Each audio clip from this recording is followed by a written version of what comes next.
Hello guys, welcome to Nagesh Vihari. ఈరోజు మనమైతే రాయదుర్గం వెళ్ళబోతున్నామండి. అనంతపూర్కి చాలా దగ్గరగా ఉంటుంది రాయదుర్గము దుర్గానికి ఫేమస్. రాయదుర్గంలోనే దుర్గం ఉంది కదా. దుర్గం అంటే ఒక పెద్ద కోట ఉంటుందన్నమాట. దగ్గరలో చాలా మంచి కోట. అప్పట్లో శ్రీకృష్ణదేవరాయల వాళ్ళు ఏలిన కోట అది, రాయదుర్గం కోట. సో ఆ రాయదుర్గానికి వెళ్ళబోతున్నాను. అయితే మంచి లొకేషన్ కనిపించింది, అందుకే ఇక్కడ ఆగి ఇంట్రడక్షన్ ఇస్తున్నాను అనమాట. అంతేకాదు రాయదుర్గానికి జీన్స్ ప్యాంట్ల ఫ్యాక్టరీలు కూడా ఉన్నాయి. దానికి కూడా చాలా ఫేమస్. మా అనంతపూర్ జిల్లాలో జీన్స్ ప్యాంట్లు చాలా తక్కువ రేటుకి దొరికే ప్లేస్ రాయదుర్గమే అన్నమాట. సో నా వెనకాల ఉన్న లొకేషన్ అయితే ఎక్సలెంట్గా ఉంది, చూపించాను.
ఇక్కడ మనం చూస్తున్న ఈ పెద్ద ఫ్యాన్స్ ని విండ్ టర్బైన్స్ అంటారండి.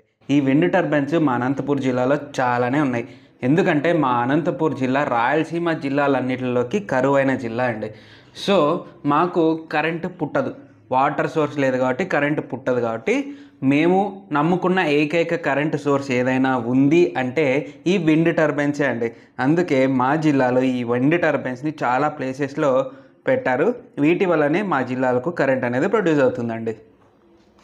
రాయదుర్గం ఊర్లో ఉన్న దశభుజ వినాయక స్వామి, సిద్ధి సమేత దశభుజ వినాయక స్వామి గుడికి అయితే వచ్చానండి. ఈ గుడి చాలా ఫేమస్. ఈ గుడికి ఒక పెద్ద చరిత్రనే ఉంది.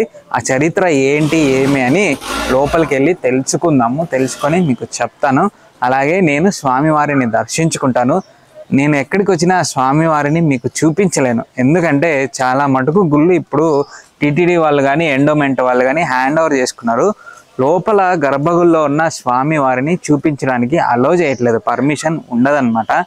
గుడిలో వాళ్ళ పర్మిషన్ తీసుకొని ఇంతకుముందు చూపించగలుగుతా అంటే కానీ ఈ మధ్య అలా చూపించడానికి లేదు.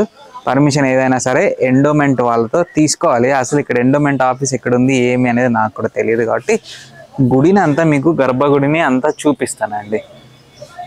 సో ఇప్పుడు ఏం చేద్దామంటే, ప్రస్తుతం అయితే మన ప్రధాన ద్వారం మూసేసినారు. అటువైపున ఇంకొక ద్వారం ఉంది. ఆ ద్వారంలో నుంచి లోపలికి వెళ్ళి స్వామివారిని దర్శించుకుంటాను. ఎందుకంటే మళ్ళీ లేట్ అయిందంటే టెంపుల్ని మూసేస్తారంట. సో లేట్ చేయకోకుండా లోపలికి వెళ్ళి స్వామివారిని దర్శించుకొని లోపల గుడి ప్రాంతం ఆవరణ అంతా ఎలాగుందో చూపిస్తాను.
ఇక ఈ స్వామి చరిత్ర, ఈ గుడి చరిత్ర చూసుకుంటే ఈ గుడిని దగ్గరగా 800 సంవత్సరాల క్రితం నిర్మించారండి. స్వామివారు పుట్టుశిల అన్నమాట, ఉద్భవించినారు. స్వామివారు ఉద్భవిస్తే ఆ తర్వాత ఆ స్వామివారిని ఏం చేసినారంటే అప్పట్లో రాజులు నీట్గా చెక్కిచ్చారనమాట. స్వామివారి రూపం వచ్చేసి దశభుజ సిద్ధి వినాయక స్వామి అండి. వినాయక స్వామితో పాటు ఆయన భార్య అయిన సిద్ధిదేవి కూడా ఉంటారు. మనకందరికీ తెలుసు స్వామికి సిద్ధి బుద్ధి అని 2 భార్యలు ఉంటారు.